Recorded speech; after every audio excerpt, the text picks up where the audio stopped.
When you know within yourself that there's something you want to do, and I believe that all of us was born with a purpose, that all of us have something that we are supposed to do, that all of us have some goodness within us, and that goodness gives us a responsibility to manifest our greatness.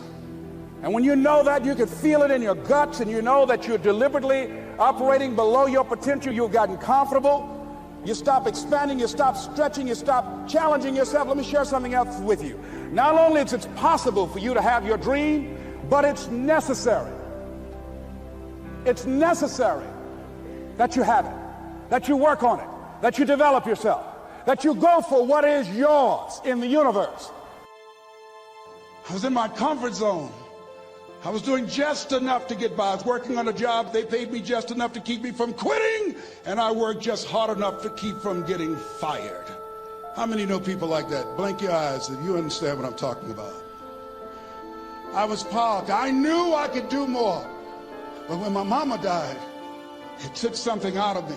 When I went through a divorce, it took something out of me. When my best friend died, it took something out of me. I paused. And somebody said that life is like an onion. You have to peel it one layer at a time. And sometimes you cry. Life's going to happen to you when you have a dream. You're going to get slapped around. And don't take it personal. Don't ask, why did this have to happen to me? Why not you? Who would you suggest? You want to give us some names, some email addresses? And don't tell everybody. 80% don't care, and 20% glad it's you. It's called life. Suck it up and move on. Get over it.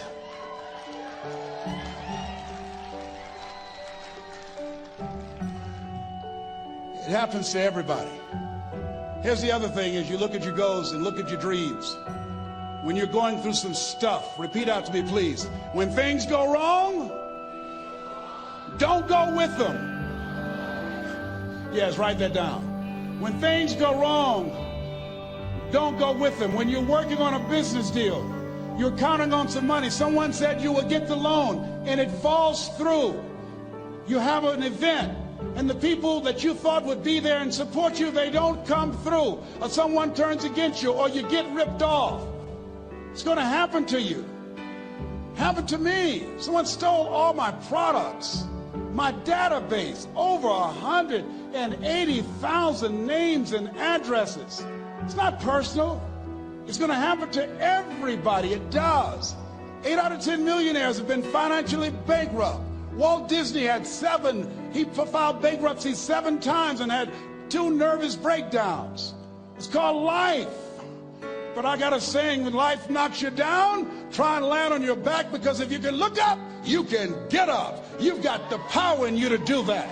You've got something special. You've got comeback power. Here's the other thing. Let us say together, it's possible. It's necessary. It's me. Yes, write that down. It's me. Take ownership for your life. Nobody can live your dream for you but you. Nobody's going to take care of your business like you. Stop coming up with excuses. Don't give yourself permission to continue to live a small life. You can't fit a big dream into a small life. Give yourself permission to go for it, to test yourself, to challenge yourself, to live full. I like the saying, always strive to get on top in life, because it's the bottom that's overcrowded. The reason you're here is because there's something in you that says, I can do more. This just can't be it. There's something in you. There's a calling on your life. There's something in your heart that caused you to get dressed and spend the money to go to seminar after seminar and listen to message after message and speaker after speaker. Because there's something in you that tells you this is not it for you. You have not peaked here. There's more in you that you are expressing. Eye has not seen, ear has not heard, nor has entered the heart of mankind what's in store for you if you challenge yourself, if you persist and persevere. If you take ownership for your life.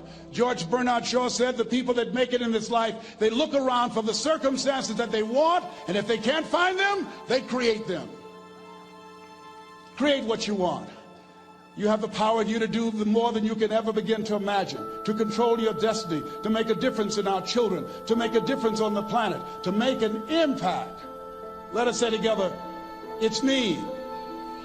And let us say together, it's hard. Say it like you know it. Say, it's hard. Ladies and gentlemen, it's hard. There are people who have seen their retirements taken away from them by the corporations that they work for. They were within 2 or 3 years of retiring, and they had it taken from them. The #1 entrepreneurs in this country now are senior citizens. The #1 employer, #2, McDonald's and Walmart. And there's nothing wrong with those jobs. I guarantee you those people did not have a plan to end up living their lives at the end of life with those types of jobs. And they didn't have a plan like you have, and while you're investing in yourself, not to. And it's hard. There are people making choices between purchasing prescription drugs or paying for gas or a mortgage note. It's hard when you're working on a job for 20 years, 30 years, give them some good years, and then they come in and tell you, we've downsized. In other words, you're fired. And then you have to start all over again. How many of you know it's hard? Raise your hands, please. It's hard. And it's not fair. One of the things I like about T. Harv is he talks about work and investing in yourself. It's not fair when people are going up against that kind of stuff to tell them just think positive and be enthusiastic and everything will work out all right. Ain't that kind of party. It's hard. Life will put some knots on your head. I bought my first home for my mother. I was rushing, didn't know what I was doing, and I bought a home that had a lien against it. And they called me, Mr. Brown, yes, there's a lien against your property. We need $55,000 if you're going to stay there. Wait a minute, sir. I just bought this home. The guy told me there were no liens against it. I'm not the one that owe you the money. You should have checked that out, Mr. Brown. Come on. I called my attorney. We followed up. Yes, Les, there's a lien against the property.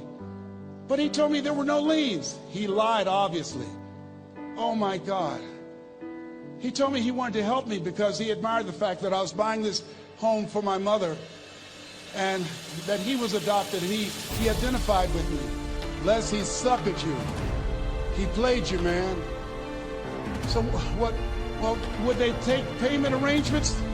What about $5,000 a month? They want all the money, Les. They want all the money, or you're going to have to get out. The house is going up for sheriff's sale. Do you have it? No, I don't have it. Can they give me some time? Tell them to give me 3 months, please. Give me 3 months. My mother's in her 70s, man. She has a bad heart. Don't do this to me. This is my dream. Don't do this, man. Please, let me talk to them.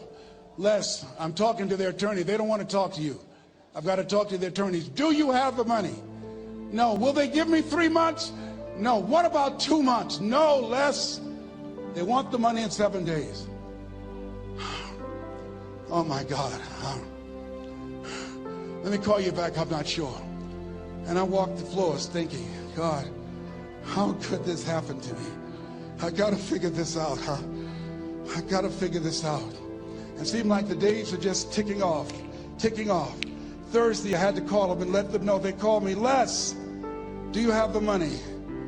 No, I don't. Friday, you have to leave. The sheriff will be there. You're going to have to leave, Les. They're going to take my house. What about my down payment? You lost it, Les. You lost it. Okay. I got to go. Yes. I prayed, Lord, please, if you show me that you're real, if you're really real, you think Paul worked for you, you haven't seen anything. Don't let me lose this house and watch what I'll do for you. I was trying to cut a deal. Have you ever tried to cut a deal? It's amazing how spiritual you get when you get in trouble. You know what I mean? When I was diagnosed with prostate cancer, I was going to bed with the Bible and the Holy Quran and Science of Mind and Joel Goldsmith, everything I could find. I was praying to Jesus, Yahweh, Melchizedek, everybody. I was calling on everybody. It's amazing. And here I was walking the floor at 3 o'clock in the morning, and I had to go and wake my mother up.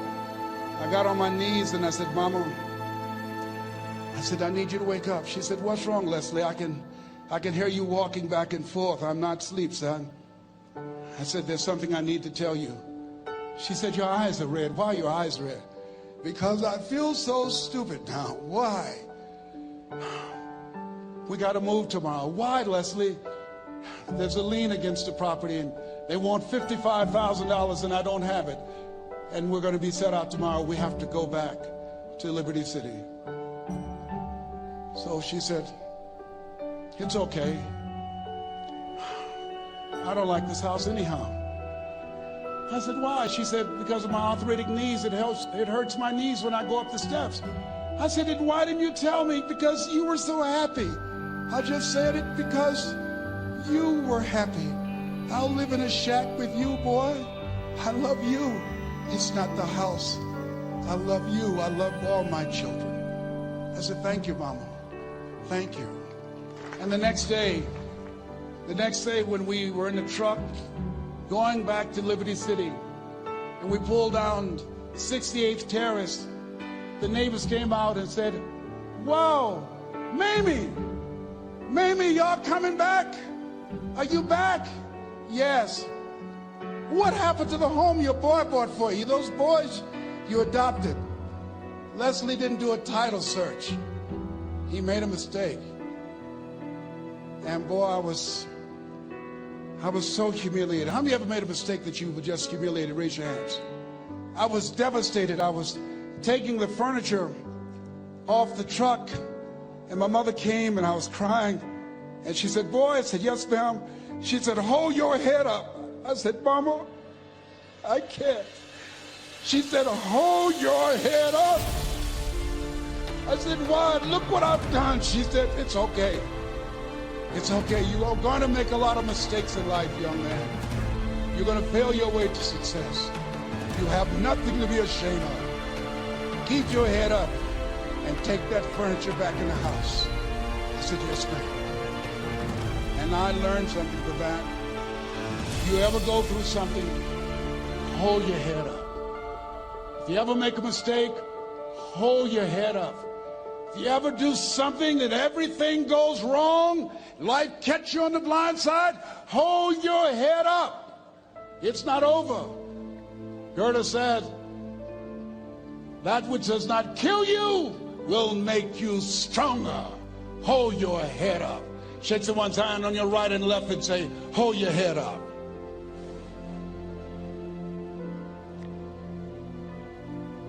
Here's something else, ladies and gentlemen. Repeat after me, please. You got to be hungry. Everybody together, you got to be hungry. I'll never forget Mr. Washington said, Mr. Brown, yes, sir. What do you want to do with your life, young man? I said, sir, I want to be a disc jockey. He said, Mr. Brown? I said, yes, sir. He said, you got to be hungry. I said, what do you mean by that? He said, people that are hungry are willing to do the things today others won't do in order to have the things tomorrow others won't have. People that are hungry are willing to invest in themselves. People that are hungry will go to seminars and workshops. People that are hungry are always searching, always seeking higher ground. So how do you want to make it? I said, I want to be a disc jockey. He says, good. Here's what to do. He said, I want you to read 10 to 15 pages of something positive every day. He said, you don't get in life what you want, you get in life what you are. You must program yourself to success. He said, I want you to listen to Earl Nightingale and Zig Ziglar. Listen, faith comes by hearing and hearing and hearing. He said, I want you to change your relationships. And I don't want you to ever lose your hunger. I said, what do you mean by that? He said, people that are hungry are unstoppable. People that are hungry are no matter what people. They make it happen no matter what. He said, I want you to listen to Paul Harvey. Who is he? He's the world's greatest communicator. Success leaves clues, young man. Always listen and follow people who are doing what it is you want to do at the level you want to do it, and learn from them. I told T. Hobb when we were standing by the stage, I said, hey man, I want to work more with you. I want you to coach me. I want to learn from you. See, I found you're never too old to learn, and you're never too young to teach. Always have a thirst for learning. So I listened to Paul Harvey every day on the radio.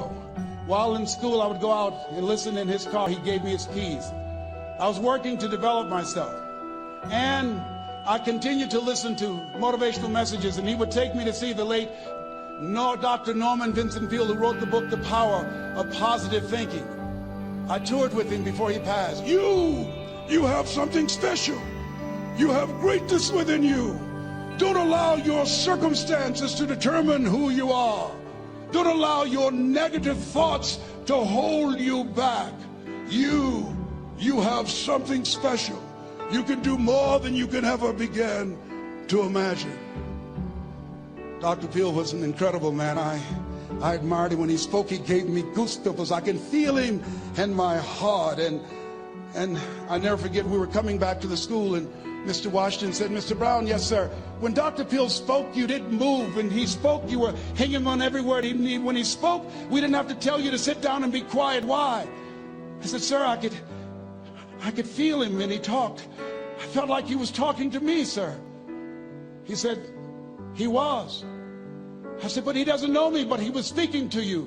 Did you feel him in your heart? I said, yes, sir. He said, most people feel him in their head. If you felt him in your heart, he said, listen to him, son. Follow him, learn from him. And I would go to seminars and workshops. Anywhere I would find where Dr. Peale was, I would be in the audience. I would drive 200 and 300 miles just to hear him speak. And my dream and vision was to share the stage with him. I thought about it. What is your goal? What is your vision? I want you to hold it in mind. There's some power in that. Because when I became involved in speaking, I never forget, I got a call from Og Mandino, who wrote the book, The Greatest Salesman in the World. He said, Les, I'm stuck in Philadelphia. I need to be in Kankakee. Dr. Norman Vincent Peale is appearing. I can't make it. I heard you're in Chicago. I said, yes, I am. Can you go and open for me? I said, yes, man. Oh, my God. Dr. Peale, I said, yes, I'd love to do it. And I went there, and I came. I said, hi, I'm Les Brown. He said, you're not the band of renown? I said, no, I'm Mrs. Mamie Brown's baby boy. I'm here to speak. He said, come backstage. And his wife, Martha, was there. And she said, Papa, Les Brown is here, the speaker. And he said, Les Brown, shoot for the moon. Because even if you miss, you'll land among the stars. I said, sir, that's my quote. I wrote you when I was in the 11th grade. I was a part of a special education class project. That's my quote. He said, I know. I end all my speeches with that quote. And Dr. Peale had a great sense of humor. A young man was backstage, and I had so many questions to ask him, and my mind froze up, and the young guy said, Dr. Peale, how old are you? And he was up in age. He said, Sonny, I'm 92. The young man looked at him and said, I don't know if I want to live to get 92. He said, that's because you've never been 91. So I did the things that Mr. Washington suggested. I listened to motivational tapes on a regular basis. I would go to seminars and workshops whenever Zig Ziglar and Dr. Dennis Wagley and Jim Rohn would come to town. And I said, sir, what do you want me to do now? He said, Mr. Brown, I've given you everything that I can give you. He said, develop your mind, put your money where your mouth is, continue to learn how to be an effective communicator, because once you open your mouth, you tell the world who you are. And always surround yourself with OQP, only quality people. So I went to apply for a job on Miami Beach. WMBM radio station. Milton Butterball Smith was the program director. Hello, Mr. Butterball. How are you, sir? My name is Les Brown, sir. I'd like to be a disc jockey. He said, young man, you have any journalism in your background? I said, oh, no, sir, I don't. You have any experience in broadcasting? I said, no, sir, but I practice all the time, sir. Let me audition for you, sir. Let me show you how good I am. All I need is a shot, sir. He says, no, we don't have any job for you. How many ever been rejected? Raise your hands, please. I was devastated. I went back and I told Mr. Washington, I said, Mr. Washington, they said no. He said, don't take it personally. Most people are so negative, they have to say no 7 times before they say yes. He said, you got to be hungry. Know your vitamin. Go back again. I said, yes, sir. Hello, Mr. Butterball. How are you, sir? My name is Les Brown, sir. I like to be a disc jockey. Young man, weren't you here yesterday? Yes, sir, I was. Didn't I tell you no yesterday? Yes, sir, you did. Then why are you back today? Well, sir, I didn't know whether or not somebody was laid off or somebody was fired, sir. Nobody was laid off or fired. Now, get on out of here. I came back the next day. Hello, Mr. Butterball. How are you, sir? My name is Les Brown, sir. I like to be a disc jockey. I know what your name is. Weren't you here the last 2 days? Yes, sir, I was. Didn't I tell you no the last 2 days? Yes, sir, you did. Why are you back? Oh, sir, I didn't know whether or not someone got sick or someone died, sir. No one got sick or died. No one was laid off or fired. Now, don't you come back here again. I came back the next day talking loud, looking happy like I was seeing him for the first time. I said, hello, Mr. Butterball, how are you? He looked at me with rage. He says, go get me some coffee. I said, yes, sir. My favorite book says, the greatest among you will be your servant. How many of you are serious about your goals and dreams? Raise your hands. Very good. Write this down. Provide more service than you get paid for. Provide more service than you get paid for. I go to a lot of seminars and workshops.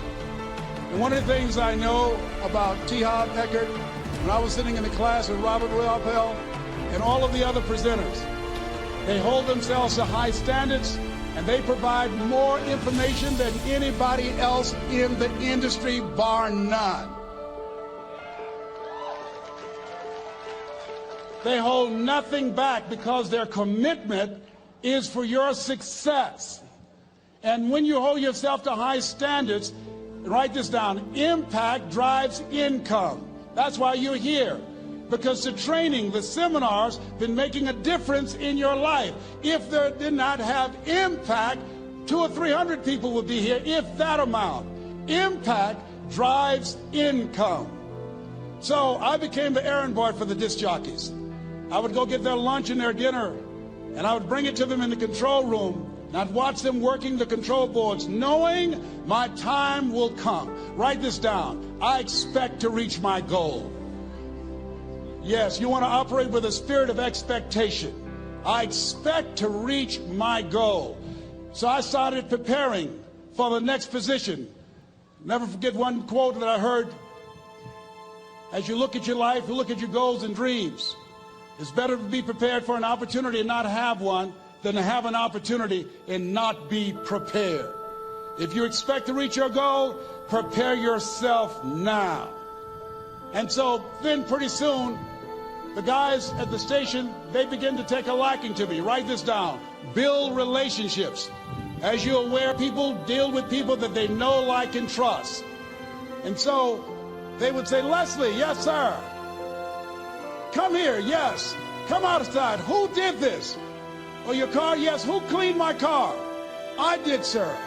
I would wax their cars on the weekend, inside and out. How much do you charge? Oh, nothing, sir. I just wanted to help out. I was providing more service than I got paid for. I was building relationships. They said, whoa, look here. Donna Ross and the Supremes are coming to town. The Four Tops and the Temptations. Here are my car keys. Pick them up for me. Take them to the Fontainebleau Hotel on Miami Beach. I said, yes, sir. I would drive them all over Miami Beach in the big, long Cadillacs. I didn't have any driver's license, but I was driving like I had some. Then one day, it was a Saturday afternoon. A disc jockey by the name of Rockin' Roger was drinking while he was on the air. It was a Saturday afternoon, and I was the only one there. Rockin' Roger got so drunk, he could not complete the show. He started slurring his words. He's about to fall off the chair. And there I was, looking at him through the control room window, walking back and forth, young, ready, and hungry. I was saying, drink, Rock, drink. Drink, Rock. I'd have gone and get him some more if he'd asked me to.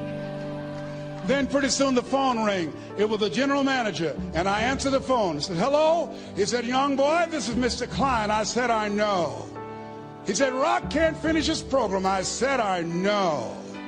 He said, would you call one of the other DJs in? I said, yes, sir. I said to myself, he must think I'm crazy. I called my mom and my girlfriend, Cassandra. I said, y'all come out on the front porch and turn up the radio. I'm about to come on the air.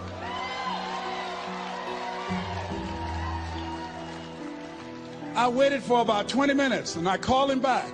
I said, Mr. Klein, I can't find nobody. He said, young boy, you know how to work the controls? I said, yes, sir. He said, go in there and segue the record, but don't say nothing here. I said, yes, sir. I couldn't wait to get old Rock out of the way.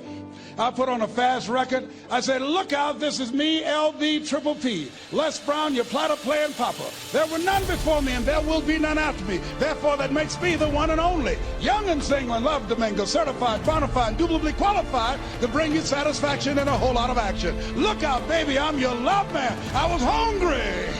I was hungry. Get old man a round of applause. I was hungry. I was hungry. You got to be hungry. Shake someone's hand on your right and left all around you and say, you got to be hungry. You got to be hungry. To get those dreams out of your head and step into your greatness, you got to be hungry. To get those ideas, that talent, that gift out of your system, you got to be hungry. To get up off the canvas of life and understand what Willie Jolly meant, that a setback is a setup for a comeback. You got to be hungry. People that are hungry are willing to do the things today others won't do in order to have the things tomorrow others won't have. How many of you got value out of what you've heard thus far? Raise your hands, please. Very good. I'd like to leave this with you. I don't know what your goals are. I don't know what you want to do. Here's what I know about you. You have greatness within you. Here's what I know about you. I can help you to live full and to die empty. I can show you what I've learned. If anybody told me that I would be doing what I'm doing now, I leave here today, I go to New Orleans and speak there, then I'll be flown to Barcelona. If anybody told me, given my circumstances, born in an abandoned building on a poor section of Miami, Florida, called Liberty City, if both my birth parents stood up and said, hello, son, I would not know either one. Being labeled educable mentally retarded, put back from the 5th grade to the 4th grade, failed again when I was in the 8th grade, no college training. Anybody told me the principles that I would teach you, that they would have the impact that it has had on my life. This Les Brown that you see, I did not know he existed. And I tell you that you have greatness within you. You have the ability to do more than you can ever begin to imagine. Come into the room with me, and I guarantee you your life will never be the same again. I like to leave this with you. I don't know what your goals are. Mine is to find a cure to autism. Mine is to find a cure to breast cancer and to prostate cancer. Mine is to work with our youth and to reduce the recidivism rate in our prisons and help young people learn how to become an asset to our society rather than a liability. Mine is to train speakers to become great communicators, to speak from their heart, not their heads, and teach them how to impact and create a new conversation so people can see the possibilities of life and overcome the possibility blindness that held me hostage for 14 years. I don't know what your goals are, but here's what I know about you, and I don't know you. You've got greatness within you. And I like to leave this with you, something my mother used to love to hear me say. Leslie, yes ma'am, mama. Say that thing for me, boy, that makes me feel good. I dedicate this to you, to the greatness in you, and to the dream that you showed up on the planet to produce. And it's simply this. If you want a thing bad enough to go out and fight for it, to work day and night for it, to give up your time, your peace, and your sleep for it. If all that you dream and scheme is about it, and life seems useless and worthless without it, and if you gladly sweat for it and fret for it and plan for it, and lose all your terror of the opposition for it, and if you simply go after that thing that you want with all of your capacity, strength and sagacity, faith, hope, and confidence, and stern pertinacity,